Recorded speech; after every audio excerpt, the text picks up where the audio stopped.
Friends, every time I think there's no more news, every single time, I'm like, okay, cool. I can sit here. I'm crocheting my little stars. Isn't that cute? See, I like to crochet little things. Crocheting my little stars, minding my own business, right? And I was like, oh, what is this? Let me just check and see what's right here. Well, listen, Grizzy over there from Grizzy's Hood News down in Houston. Oh, Grizzy gave a press conference. Honey, this was the press conference of press conferences. Let's back up. We're talking about the Rudy Farias. I'm going to say the name wrong. We just going to call him Rudy. Rudy who went missing, who was really not missing. Well, listen, Rudy was not really missing. And Quanell X came on the scene to help the situation out. Right? So Grizzy was like, yo, Quanell, this situation is too much for me. Can you step in, bro, and give me a helping hand? And of course, Quanell X, who until yesterday I had never heard of. But for those of you who are in the New York tri-state area, Quanell X is Houston's version of Reverend Al, right? He show up whenever there's a problem, whenever there's a situation. Oh, Quanell X is on the case. And based on the gentlemen who were serving as security for him today, I get the feeling he's NOI, Nation of Islam. Fine, whatever. He's a community leader.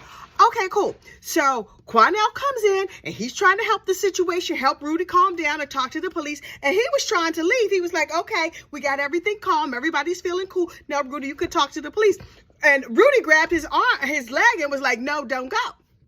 So Quanell was like, okay, I'm going to sit here. But Quanell is no fool. Now, listen, because Rudy's father was a police officer, he unalived himself as a part of a scandal. But that was like a police family. So according to Mr. Quanell X, a lot of what's happening in this investigation is that Houston PD is covering their behind, and they don't want to look bad because this boy was missing for 7 years or 8 years or however long it was, and he wasn't really missing.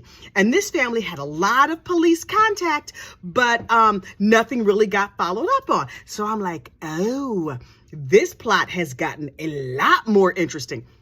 So Quanell was like, so listen, I'm sitting there and I'm listening and I got my own tape recorder going because I don't know what these cops are going to say. So I'm going to keep my own tape recorder going. And I'm like, yes, go on, Mr. Quanell. So Quanell listened to everything and he was sad and he was upset. And then he gave this press conference the other day and he explained everything that he had heard. And he said to the police, before I go out there, is there anything I should not say? I don't want to hamper your investigation. And basically, according to Quanell, they were like, oh, well, just say whatever you want to say. It's fine. Our investigation is fine. But based on what they heard in that room, they got up from the room and went and put Rudy's mama in handcuffs. They had some little chitty chat, and then they took the handcuffs off of her and they were like, okay, y'all can go home now. And Quanell X was like, wait, he's a victim and she's an abuser. And why y'all sending this victim home with the abuser? That's not right. And they were like, well, and then they had whatever conversation. But Quanell was like, oh, yes, I have my handy dandy iPhone that's recording all of y'all. I don't know if it was an iPhone, but what I'm saying is Quanell has his own recordings. And I was like, oh, okay. Here's another thing that I knew, but I didn't really know. So we talked about the fact that Rudy's brother died in a motorcycle accident. The brother had a life insurance policy and he named Rudy as the beneficiary. Rudy was young. He was a minor when this happened. So Rudy's brother passes away. Rudy's the beneficiary, but he's sad and he's upset. Here's the thing. Rudy's mother was like the secondary beneficiary. So if Rudy was missing or declared legally dead or something like that, who do you think was going to get the money next? Well, that was none other than young Rudy. Also, after the mama hid him for a little while, she was like, well, we need to raise some money off this situation. So she would go on fundraising trips.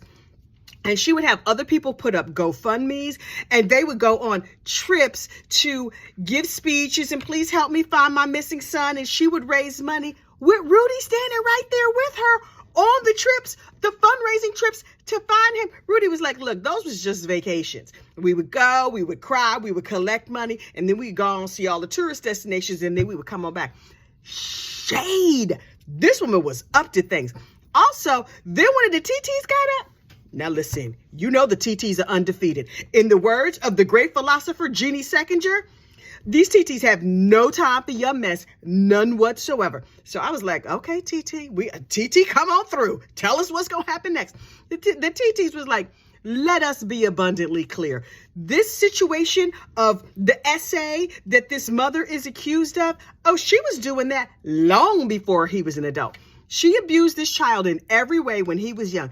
Physically, emotionally, intimate partner violence, all that kind of stuff. This mom was doing, and DIFIS, BCW, whatever they call it down in Houston, when the people come and they talk to you about your kids and what you're not doing right with your kids, they were involved, and then the cases got dismissed because she had police connections. This is according to the TT. This is not according to me. I'm just reporting what I heard.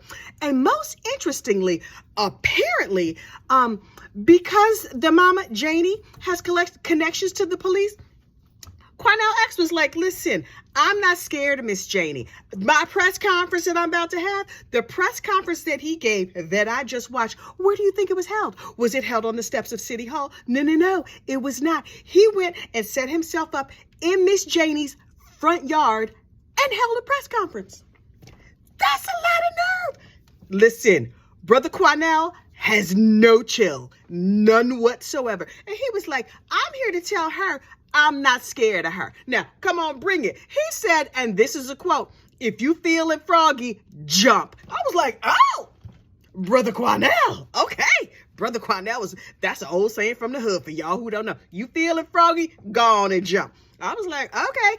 And she told, now Quanell was like, and so that y'all not gonna go back and say I made this up. Apparently, Miss Janie called the news station and was like, what? You mean he's gonna have a press conference on my front yard? Well, I'm in my house and I have a gun, and if he comes over here, I'm not afraid to use him. Well, listen, Brother Quanell got his little bodyguards or whatever. These NOI brothers, I assume they're Nation of Islam. I have no idea. But these big, very tall men, and Quanell is not short. They got these big, tall men in bulletproof vests, dressed in black from head to toe. Their heads are covered. Their faces are covered. All you can see is a sliver of eyes, and they standing like this all around Brother Quanell to protect him during this news conference. Miss Janie was apparently not feeling very froggy because she did not jump. She did not come out of her house. We don't even know if she's still in Houston. She was doing a lot of jaw jacking, but what she was not doing was a lot of showing up on her front lawn. Because if she wanted to jump bad, she wouldn't have far to go. She could just come out and be like, get off my lawn. She could have called the police and like, police, make them get off my lawn. They're trespassing. But all the local news was there. The TV news was there. And you know, Grizzy and the hood news was front and center. I was like, okay, Grizzy, come through. Because Law and Crime, now listen, this press conference was like 30 minutes long. Law and Crime carried like 8 minutes of it. And so when it cut off on Law and Crime, I was like, oh, well, they was just getting to the good part. Let me just jump over here on Facebook. Went right over on Facebook. And what do you think I found? The full 30-minute press conference, because Grizzy has no chill either. And I was like, this story is so interesting. I do not know what's going to happen, but Quanell X is calling for Janie to be arrested, everybody to be investigated, the whole situation to get looked into deeply.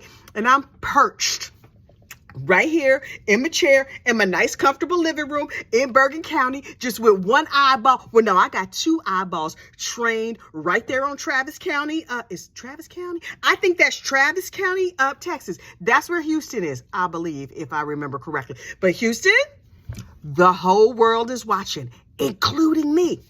Over here at Gossip, Rumor, and Innuendo. Oh, we are reporting live from our living room, just being nosy, watching you on the Facebook. What y'all gonna do now? We gonna sit here and wait.